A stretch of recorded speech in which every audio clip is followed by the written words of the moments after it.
Hi everyone, today we will talk about how to turn on two-step verification on the application of Telegram. You will go to Telegram app.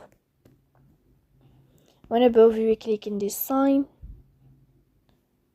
Here in this list you will go to this window of settings. In this page you will enter to this window of privacy and security. And here in this list you will go to this window of two-step verification. And then here, as you see, you will find two-step verification. We click here set password. Then you can set any password you want, for example like this. And then you will click here in this sign. You will enter your password and you can click in this sign again. So please don't forget to support us by like and subscribe. See you next time and